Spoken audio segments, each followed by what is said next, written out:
interface, anything that's not game related, so menus and meters and combo numbers and all that good stuff. The hallmark of a good UI, I would say, is making sure that when the player goes through the menus, that they're able to navigate pretty easily and understand where everything is. And when instructions come up, we want to make sure that they're there and they're clear and they're obvious, but they don't kind of interfere with the gameplay. This is what we refer to as the shell. It's the kind of like the intro to the game. Currently, it's our alpha version, so it's somewhat simple, but basically we have a skybox in the background. You can see the clouds animating. This is the real Kratos model. We're actually calling an animation to the character. So when you choose a new game, you get a sub-menu and you can choose if you want to play an easy, normal, or hard.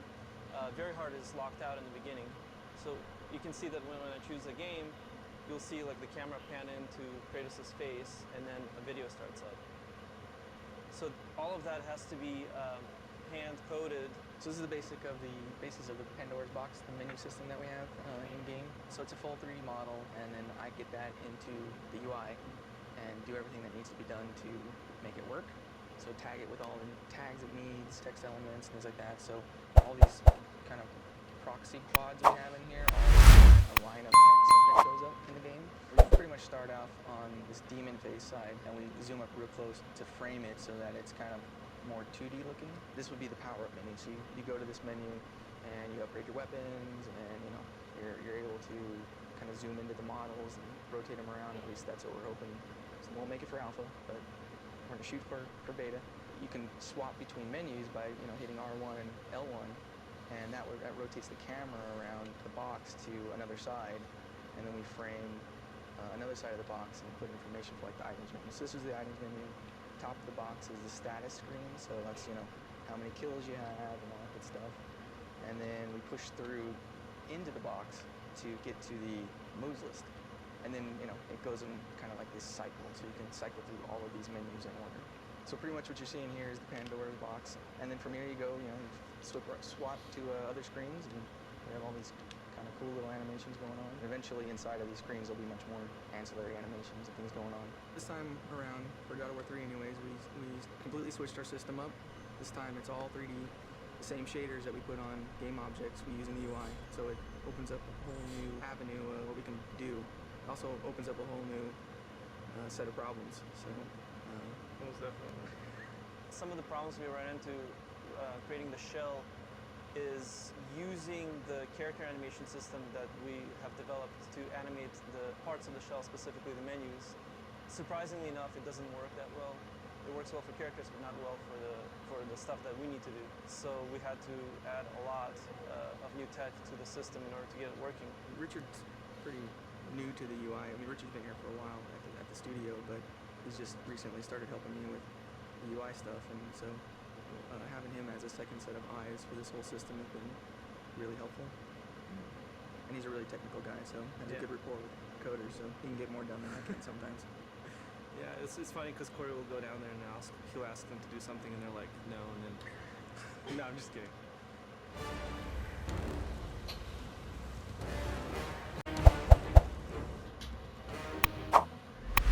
The bridge between the ideas that Stig and the designers come up with and different 3D departments. We help visualize it on paper, painting it up, drawing it up in 2D, and then they take that and actually make the assets for the game. You have to come up with cool design with limited time. The design also has to make sense to the art director, game director, the lead artist. So it's definitely fun, but it's stressful. What's usually given to us is a quick description and then sometimes a write-up on whatever that creature or character has to do, their function in game, and there's always sort of a highlight on special abilities or things that we need to focus on. There's only 4 concept artists here. We all sit together, so we do get to see what we're doing. I feel like I should know a lot more about Greek mythology by now. I should have my PhD degree or something. Yeah. But still, a lot of times, I just sort of make up a lot of things, and it's still a lot of fun. Right now, as you could see on my monitor, Working on Pandora's Cage. This is a final concept design that was proved and it's good to go. But to get to this point, there was a lot of sketches, a lot of color variation, a lot of input that I had to get through. We've tried maybe girls hanging together, or we tried maybe girls holding the fire torch, or we even tried the guys holding a cube, or we even tried the guys holding the torch. So after all this variation, the one got picked, which was this two characters, Icarus. Because I mainly focus on environment, I took a lot of pictures of myself. Actually, it was my wife took it for me last night. It's kind of embarrassing to show, but I'm wearing my boxers and just shirt. Just trying to come up with the pose that I want, even the back part, the front side, and even the hands. So a little frustrating because I do environment paintings, which deals with a lot of rectangles and cubes and where the light is gonna head and all that. But when it comes to character, it's more organic. For me, it's more difficult.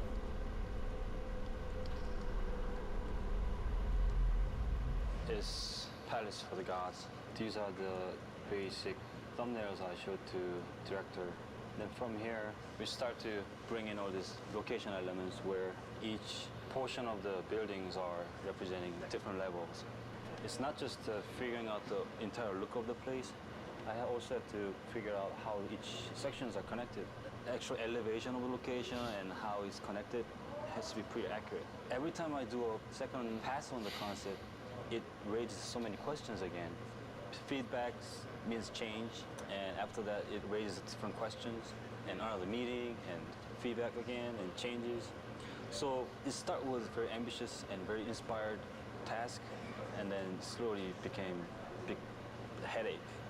But the funny thing is, you never get to see this scale in actual game, because actual gameplay only takes place in this top section here. Like you see, it is the entire concept is being drawn out from the entire mountain towards the balcony area where the most gameplays take place.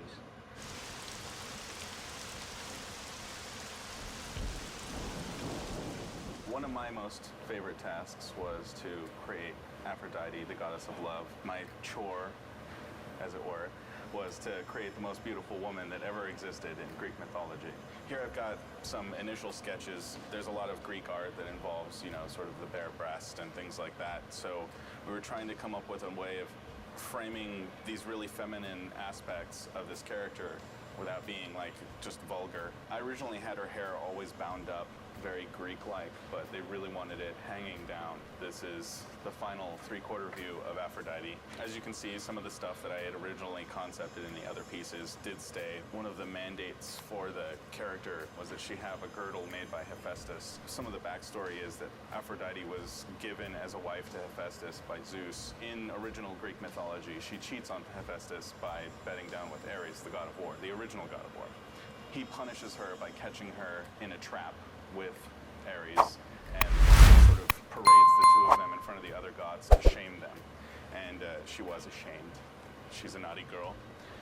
But in our story, he just kept her trapped. We've got various somewhat sexy, bondagey entrapments that we've worked up. So the modelers will take this and build, Aphrodite in the flesh.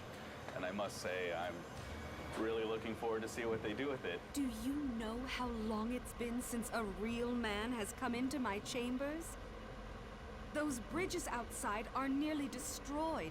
Zeus refuses to have that stupid mortal Daedalus stop working on his precious labyrinth to fix them.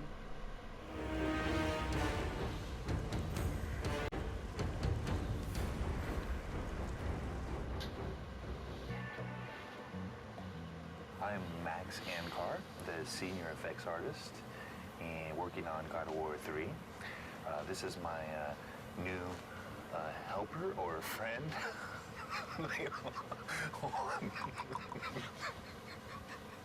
Hold on. Let's restart that. I speak English. Okay, wait, hold on. Ready? This is my partner Jesse, Cheese Whiz. That's all I can say. I'm working on God of War 3 here, making the greatest effects. Got a partner now, Jesse.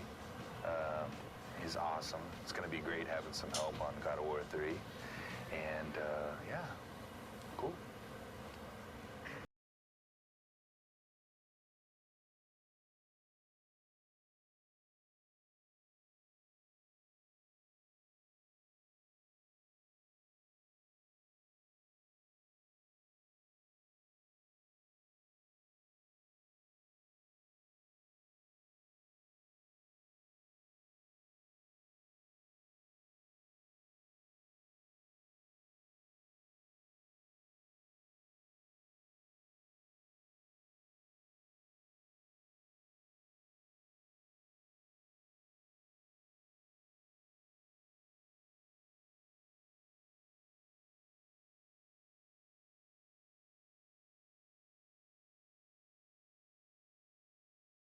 Spray instead of the last one just been leaking out. This one should spray like kind of like more like an artery.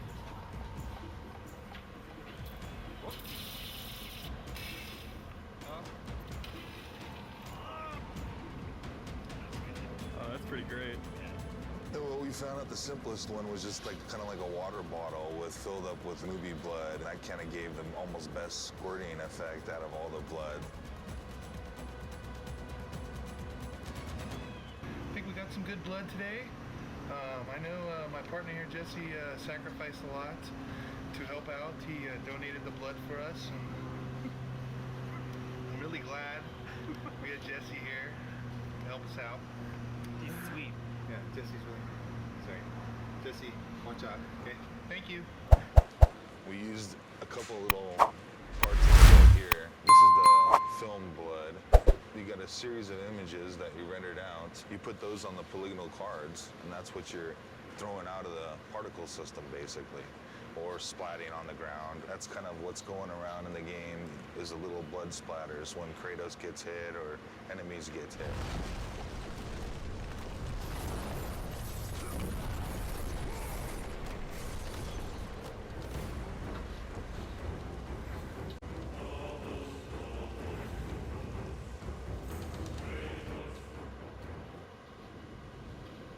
This recording session for God of War that we're starting today is the culmination of a lot of preparation. This is definitely the most complicated session I've ever put together. I'm gonna go get a sweatshirt. We should go in the other room while we can, huh? What do you hear? How close do you need to be? Here, just duck under the microphone.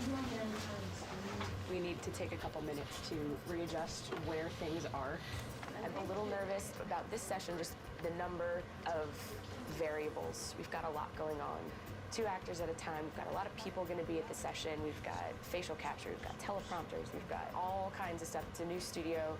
There's room for error, but I like to think that I've nailed everything down before we got there. But I'm definitely, my breath's coming a little shorter today than it normally does.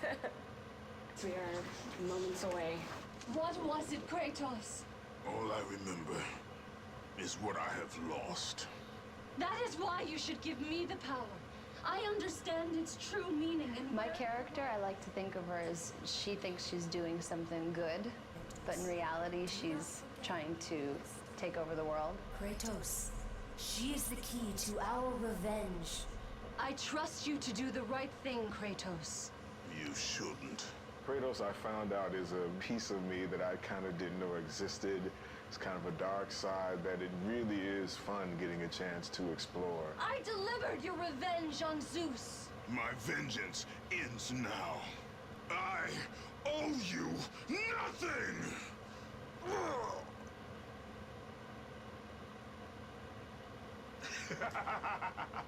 When you have the other actor in the room, you're able to come up with a rhythm. It makes it more real.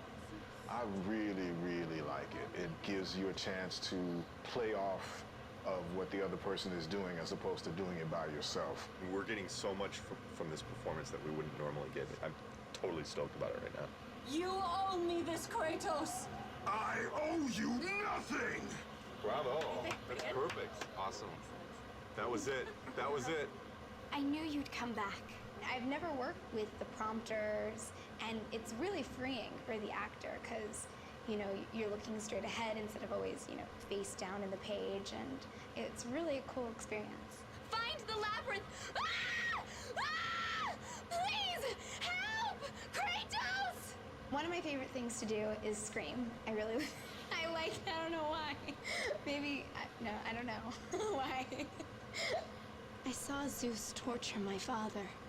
I just try really a simple approach to it. It's bringing those words into your character and actually thinking a thought before it. It makes it more real. They called me a monster. Beautiful. Natalie was new. We had never worked with her before. She was an ace. She totally knocked it out of the park. Many more variables than a normal voiceover session for a game today, and it went very, very well. I'm happy with how today turned out. Phenomenal. Phenom. That's all that really matters is Stig is happy, and if Stig's happy, we're all happy.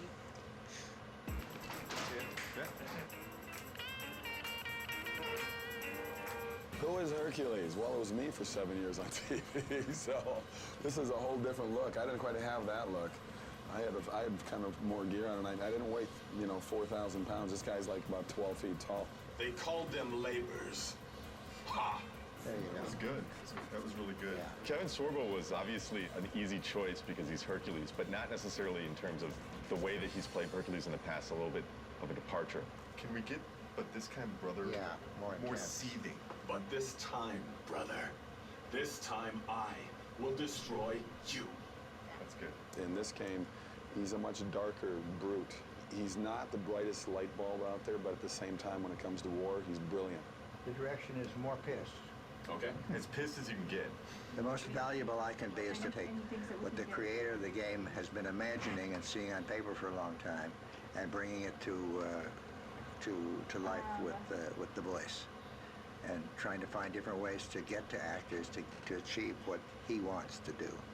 Try one thing, if you would, Kevin. Yeah. Take the breath after stables, and then you can finish off the phrase. Okay. The most frustrating thing about doing voiceover is the amount of time you've got to do each line. You've got to repeat it, but you've got to also do it in so many different ways, so many different inflections, and you end up losing your voice. Have you not killed enough of your family? Good. That's very good. It was a slam dunk. He really brought a passion to the character, and he's very professional. His voice was kind of running out. That's when he gave some of his best stuff. That's beautiful. Thank you. It wasn't the same Hercules, not even close to it. So it was a darker, more sinister person and a more evil person to deal with and play. But you know, from my standpoint, it was a lot of fun. It's the way to start. New day of recording. Very excited about it. Today we're doing Rip Torn and Malcolm McDowell. The game's based on Greek mythology. This guy's like the Smith god, and he's like. Always the Vulcan. Yes, exactly. The Roman name for Hephaestus is Vulcan. He's the god of fire and he's a great blacksmith.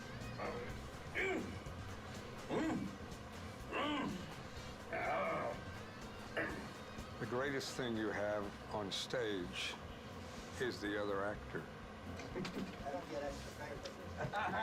Thank you. They are entertainment and they are movies, and you can get involved in it. It kind of gives you a semblance of what live theater used to be when you had audience participation. Yeah, I kind of look like that. Ghost of Sparta. It is you. Well. I thought Zeus would have killed you by now.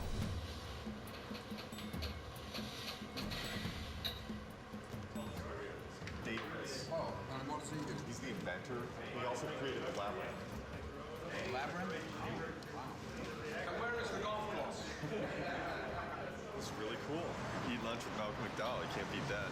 The ice storm, that will give me the power to bring my son back to me. Where is my boy? You bastards! That was awesome. We want to protect it with one more, please. Oh, we're not gonna go protecting all these takes, are we? Yeah, Don't tell me we're gonna do 2 fucking takes. Why don't you just use a bit of proper tape? Why do we have to do 2 takes of everything? Well, because we... Not for protection. Yeah. Oh, come on. Let's listen to it. That's nonsense. And we're going to listen to one line, be right with you. Okay.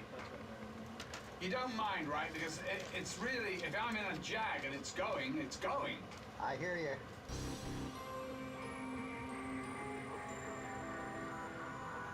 Could we do the line to escape it, please, Yes. one more time?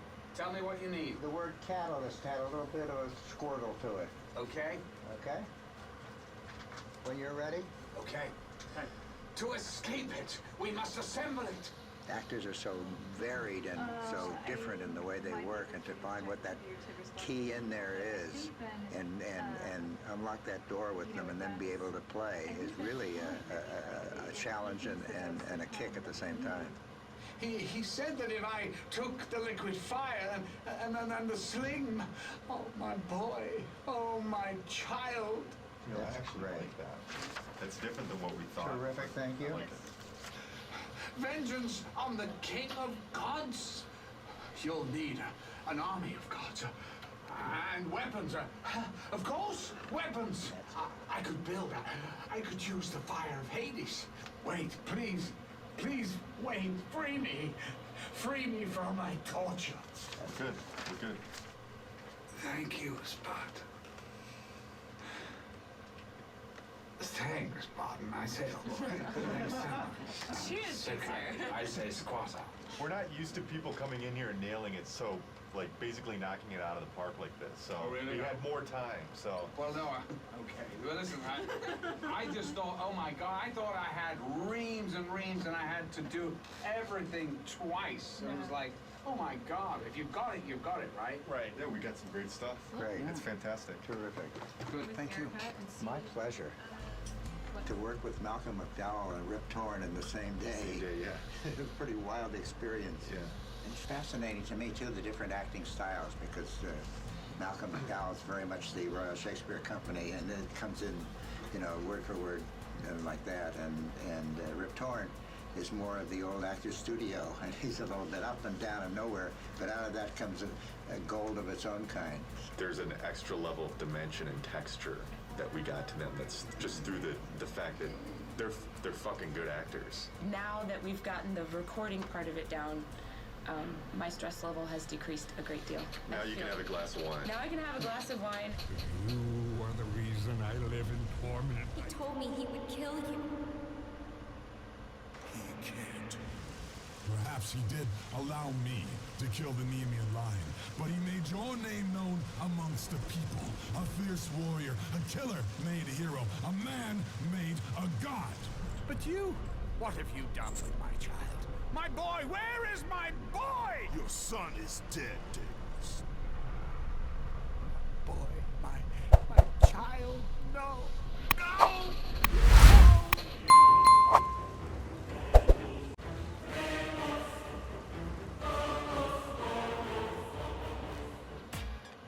QA stands for quality assurance, and what we do is we play through the game all day and find out the bugs that are going in the game and report them to all the different various production leads and creative leads around the office and make sure that everything gets fixed and there's not any big issues with the game when it ships. It's our responsibility to make sure the game is appropriately awesome and epic.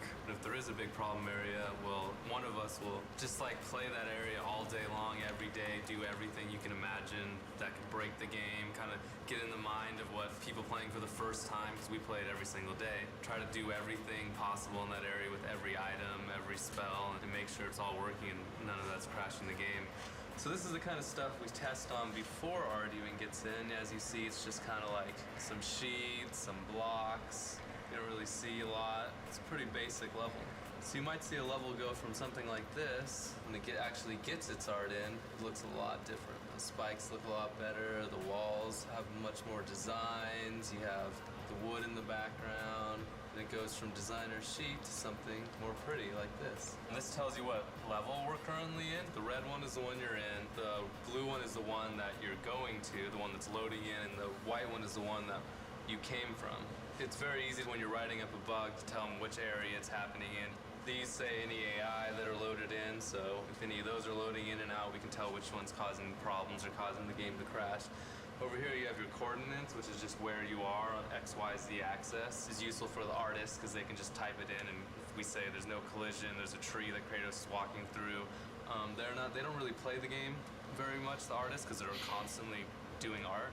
Down here, it's basically just frame rate, which is useful when we got one into the E3 demo. We use that a lot, and going to the final build, we'll be going through and documenting the frame rate everywhere and making sure everything is up to the right level of frame rate. We can see what areas are causing the frame rate to dip that we need to have code or anybody else go through and see if they can optimize that area. So I've just submitted the bug, and now I'm gonna try to see if I can take a video of it actually happening to reproduce it. The bug is that sometimes Kratos just won't grab onto the ledge when he does the jump. And the bugs are assigned to different priorities, and certain ones we refer to as progression stoppers, which means that if a player were to run into this bug playing through the game, they would be unable to continue. And we categorize that as an A bug. It's the absolute highest priority. So I have to make very sure that the designer gets this particular bug so that they're able to fix it, because it's very, very serious. We could get as many as 100 to 200 bugs per day during certain phases of production. This is the opening level. This is when Gaia is climbing up Mount Olympus and you're on the back of Gaia. Art was just added to this level, so you would try to run along different areas, make sure Kratos can't pass through the world, like right here. So in this case, I would go in and give the artist the coordinates to this certain location where Kratos is inside the rock, and that artist would make a collision pass, fixing that collision so I couldn't fall through it. I'm loading the test level to test the Wraith. It's basically this enemy that burrows underground. And the only way you can actually attack him is to use the L1 and circle move, which is your grapple. When he's under the ground, I'm supposed to be able to grab him out and slam him on the concrete. But that's not working right now, so that's when I would open up my Test Track Pro and write up a bug report.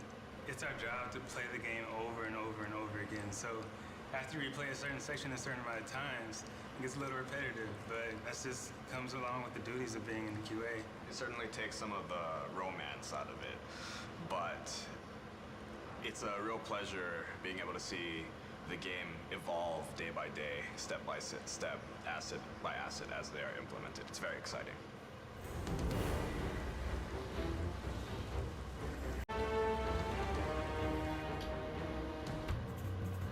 We're not quite artists. Close, but not quite. You know, some of us have artistic skills, but we're not quite programmers either. Although we do write code, right? Once again, not so much this guy. And tech art helps make the stuff, and we help people use the stuff. Because without us, nothing would get done. There's a huge gap between the engineering guys or the coders and just regular artists. So we kind of bridge that gap. Artists don't understand binary. When a programmer comes over and he's like 00101, it just goes one ear in one ear and out the other, right? Yeah, they think it's a phone number or something. We have to invent things ourselves and come across certain lines that nobody has crossed before. We're good at it though, right? Right here. We're pretty good at it. Yeah. We've done so many crazy stuff in the past that there's nothing that surprises us anymore. The artists were having trouble just building things. And their levels, the environment guys just built huge, gigantic levels. Bigger than this guy. Yes. And the levels themselves, they just get really big, and they'd only be working on a small section of it, just a little portion. And I wrote a tool that lets them pick which parts they want to use for just that as a level. And to get that, they just came to me with a problem. They wanted to exaggerate Kratos and the torture that he does to his enemies. So we came up with a system called the zipper tech, where basically the animator would use controls to open up wherever the cut is on the character. The character artists would model out wherever the cut will take place, and we'll put the rig on top of that. So here we have the Centaur rig and the zipper tech. The Centaur's guts are going to be opened up. And so basically the animator would go in and create the CS move. You can go in and individually select these controls and open and close his gut. Here we have the guts for the centaur. They're going to be part of the props. The animator will go in and animate these guts spilling out of the centaur. And so the guts will be placed in and around here. And to further sell the point, we've got separate controls over here in the middle where you can actually pull out the insides.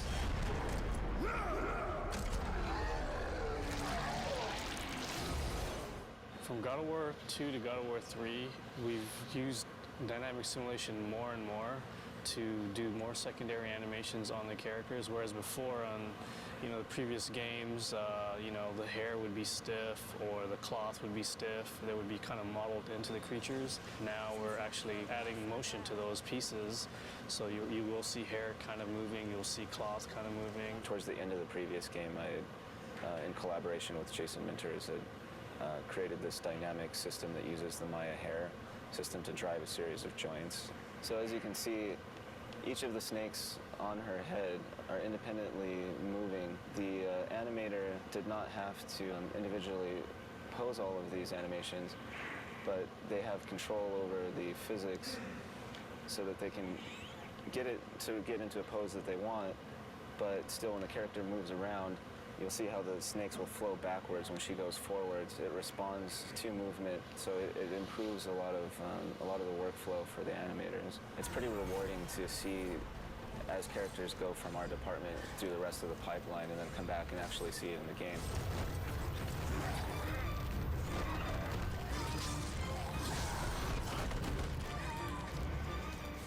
So what I received here is a model of Kratos. What I'm doing is adding the wrinkle in his facial expressions. It's being driven by the actual joints in his skeleton.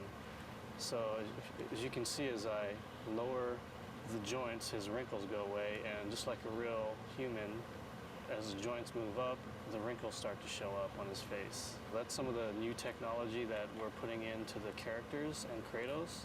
Here I have another example. If I lower his shoulder, you can see veins start popping out and striations start popping out on his shoulder. So not only are we putting this technology into his face, but it's also going to be in his body.